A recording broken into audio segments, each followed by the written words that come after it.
Hello students. So in the last video, we have discussed about the concentration of the ore. What are the different methods by which we can concentrate an ore? So we have discussed three methods. We have discussed about the hydraulic washing, magnetic separation and flotation method.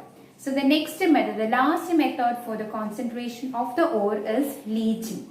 Leaching is a chemical method. So we can study the leaching.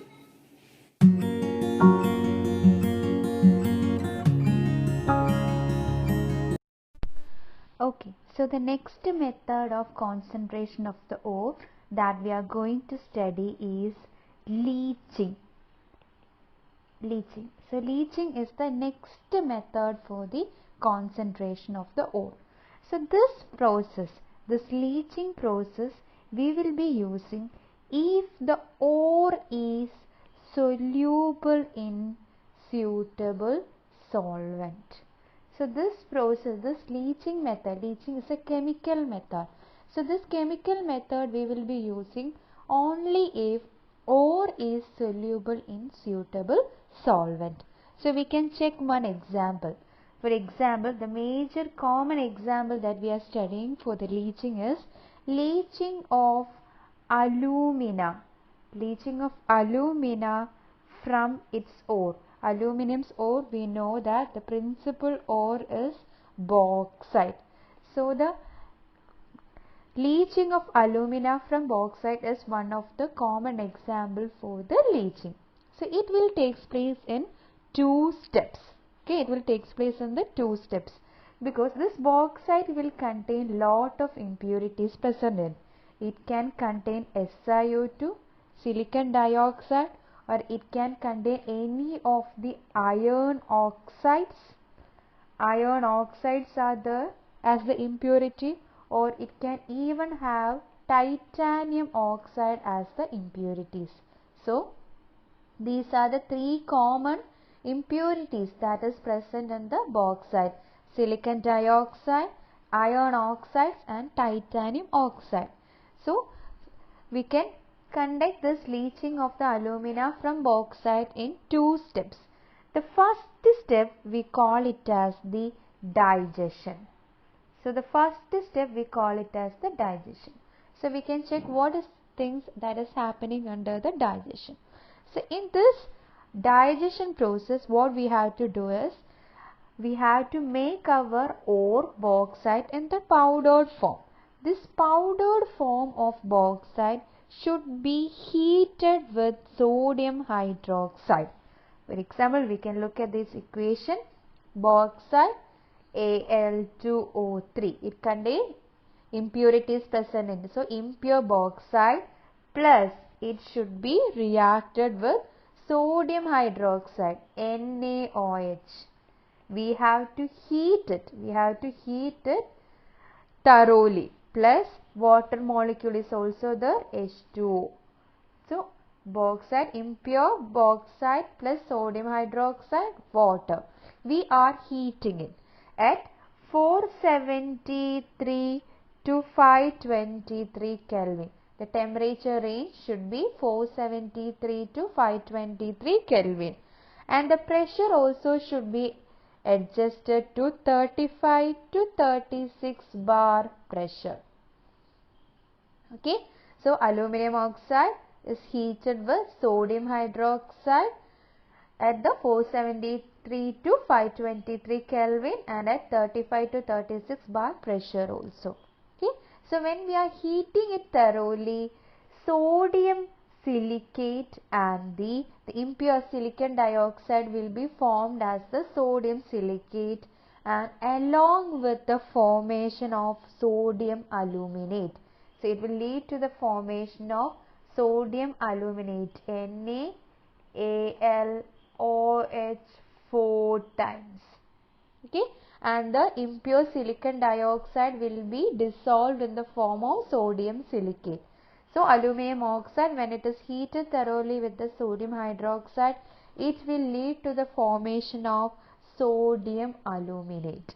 Okay, so sodium aluminate will be formed over here. This sodium aluminate will undergo the second reaction. The second step we call it as the seeding. We will call the second step as the seeding. In the seeding, what we will do is, we will pass carbon dioxide to the sodium aluminate. So, NaAlOH 4 times. It should be passed with the carbon dioxide gas. So, when carbon dioxide gas is passed through it, what will happen? Hydrated aluminum oxide will be precipitated. Hydrated aluminum oxide, that is Al2O3 XH2O, hydrated aluminum oxide will be precipitated. Plus, what else will be formed over here? Sodium bicarbonate is also present over here. NaHCO3. Sodium bicarbonate is also precipitated out over here. So, also formed over here.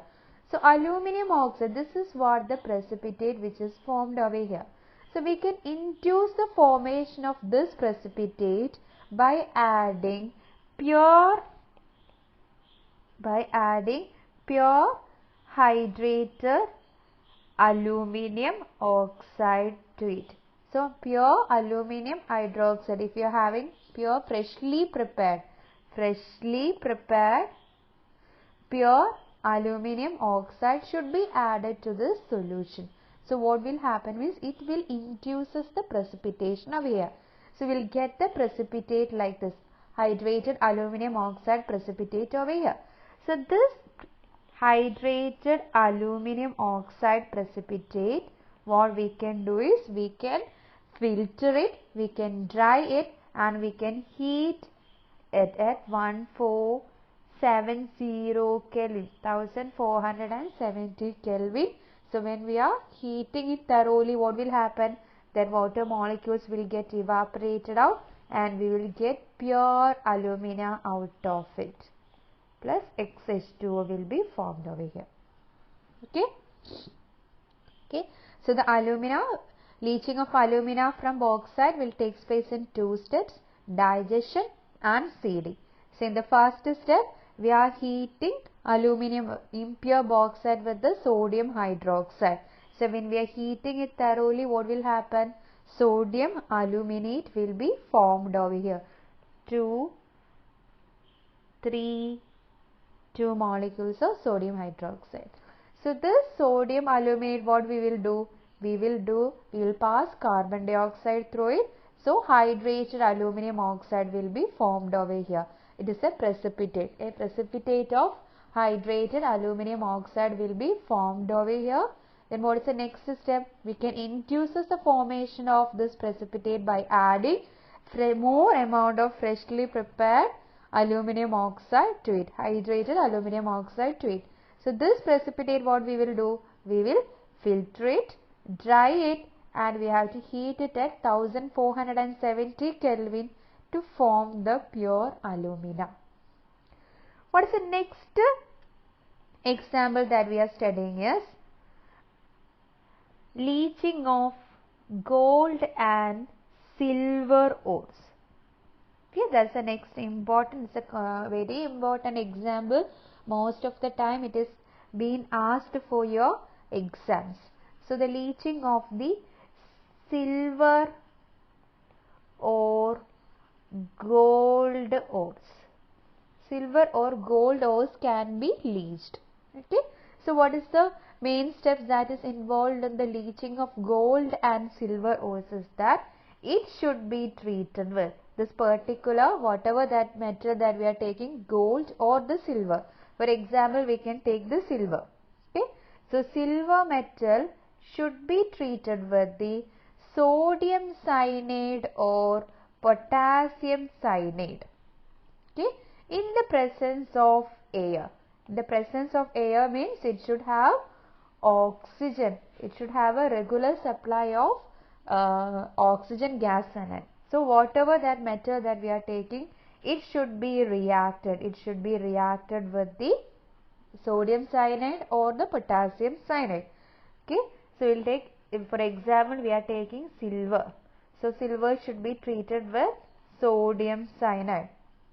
Okay, when it is treated with the sodium cyanide in the presence of, if we are taking very dilute solution of sodium cyanide, so of course there will be water molecules also will be there, plus we have regular supply of air is also there, so plus O2. So when these are reacting together, we will get a complex. Here we have taken the silver, so we will get a complex known as sodium argentino cyanide. Sodium argentino cyanide. We will get it like that. We will write the complex as Na2, Na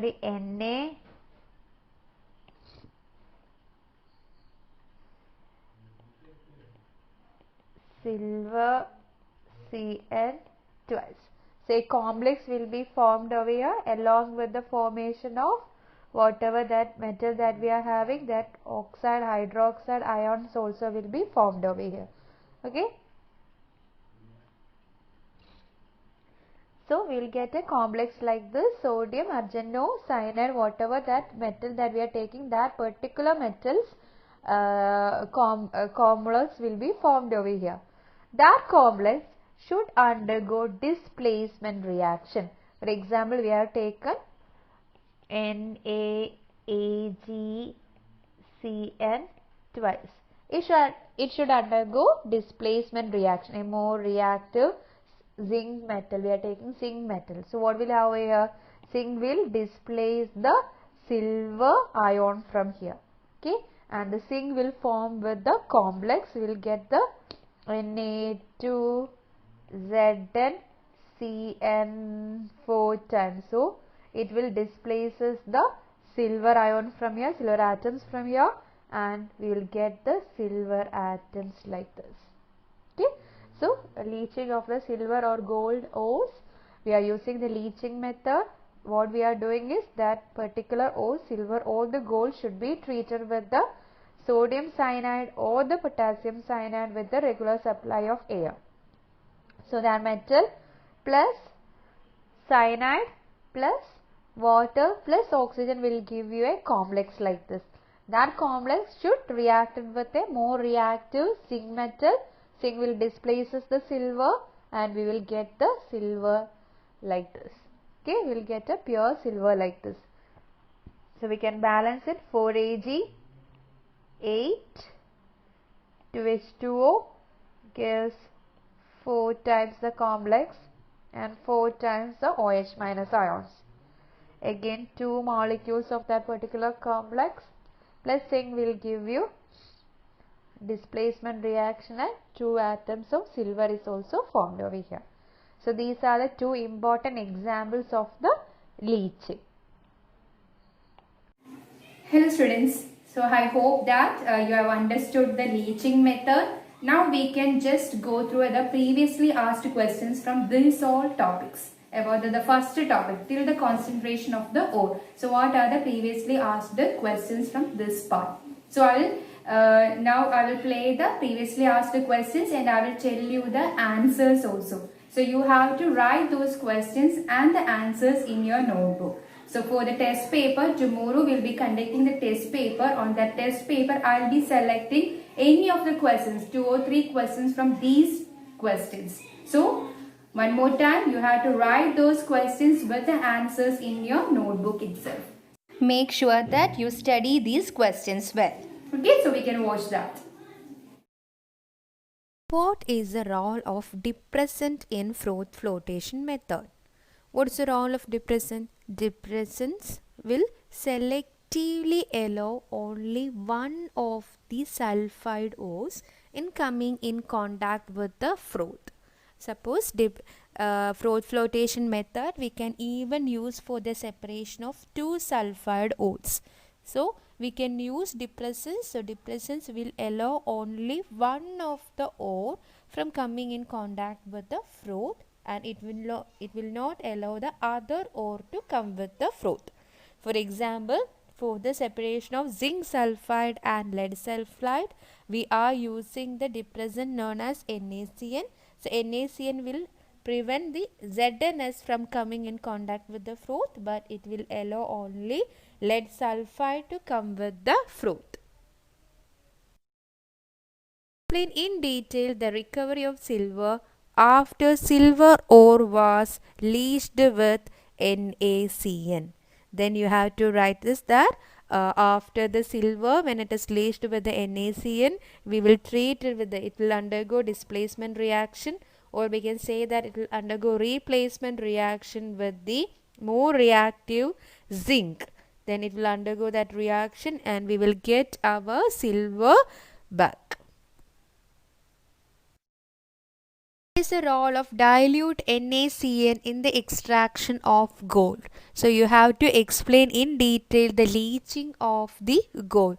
So you have to write the reaction of it with the sodium cyanide, then with the regular supply of oxygen.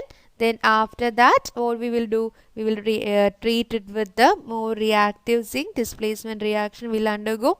All those things you have to define. Then dilute HCl when gold or silver is treated with the sodium cyanide. So the sodium cyanide will undergo oxidation reaction. At first it will oxidize to Au plus ions by air. Then it will combine with the Cn minus ions to form a soluble complex. Till that you have to write it. PbS and PbCO3 both are ores of lead. Which one will be concentrated by froth flotation method? You have to write that PbS will be concentrated by the froth flotation method because most commonly we are using sulfide ores. Sulfide ores by the concentration of sulfide ores we are using the froth flotation method because it is because of the preferential wettability by the pine oils. The sulfide ores will be wetted by the oils while the impurities cannot. So this principle that we are using in the froth flotation method. So many times this particular question has been asked. They will give you lot of ores names, and from that which one will be concentrated by the froth flotation method. Then you have to select which one is a sulfide ore. Whichever it is a sulfide ore, that will be done by the froth flotation method. Okay, that is because of the preferential wettability of the sulfide ores by the pine oil. So only the ores will get wetted while the impurities are not. What is the significance of leaching in the extraction of aluminum? Then you have to write leaching. By the leaching, what will happen? The impurities present in the aluminum will get removed out. Bauxite is the principal ore of aluminum. It will contain lot of impurities such as SiO2, then iron oxides and the titanium oxides. All these things are present over there, and these impurities can be removed by the leaching process. Then you have to write in detail about each step. First it will reacted with the sodium hydroxide.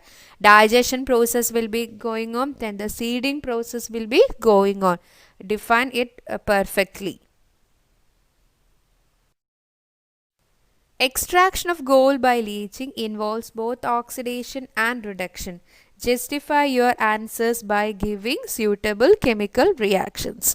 Then you have to write in the extraction of silver or the gold. Here it is gold. The extraction of gold involves the leaching of the metal with the Cn minus ions, and it is an oxidation reaction. Because during the leaching process, gold will first oxidize to gold plus the Au plus ions by the air. Air means oxygen. Then it will combine with the Cn minus ions to form a soluble complex. Write the reaction for that. Then in the above process, then what will happen? Zinc will be acting as a reducing agent. Write the reaction with the zinc also. Thus, in the extraction of gold by the leaching with sodium cyanide involves both the oxidation and the reduction. Okay, you have to write it, explain it with the equations. Differentiate between a mineral and an ore. You can write that mineral is a naturally occurring substance in which a metal will be present in its combined form. Okay, then ore those minerals which are rich in a particular metal, we call it as the ore, from which we can economically we can extract out that particular metal. Why is it that only sulfide ores are concentrated by froth flotation method? We have studied that sulfide ores, because of its preferential wettability with the pine oil, so sulfide ores are wetted by the pine oil, while the impurities are not. What type of ores can be concentrated by magnetic separation method? Again, magnetic separation methods, we can use it if the ores are ores and the gangue particles. There should be a difference in their magnetic attraction, while the impurities are attracted towards the magnetic field or the ore. Any of this, if either the ore or the gangue is attracted towards a magnetic field, then the magnetic separation method we can use for it. So either the ore or the gangue particle should be attracted by the magnetic field. So we can separate both the particles. Name the depressant which is used to separate zinc sulfide and lead sulfide ore in froth flotation method. We are using sodium cyanide. What is the role of collectors in froth flotation method? What is the role of collectors? Collectors will enhances the non-wettability of the mineral particles. Name the chief ores of aluminium and zinc.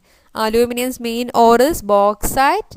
Then zinc. Zinc has an ore of zinc blende, calamine, zinca. These are the ores of zinc. What is the role of carbon dioxide in the extraction of aluminium from its ore in metallurgy? Carbon dioxide, that is that reaction, that step will be coming after the digestion process. It will react with the carbon dioxide and will form hydrated aluminium oxide. This hydrated aluminium oxide, we will filter it. It's a precipitate. So precipitate will be formed over here. That we will filter it, dry it and heat it to get our pure alumina. What is the role of sodium hydroxide in the extraction of aluminium from its ore? Again, you have to explain with the digestion process. It will heat it thoroughly with the sodium hydroxide and will form the sodium aluminate. Name any two froth stabilizers used in froth flotation method. The main flotation method, main stabilizers that we are using is aniline and cresols.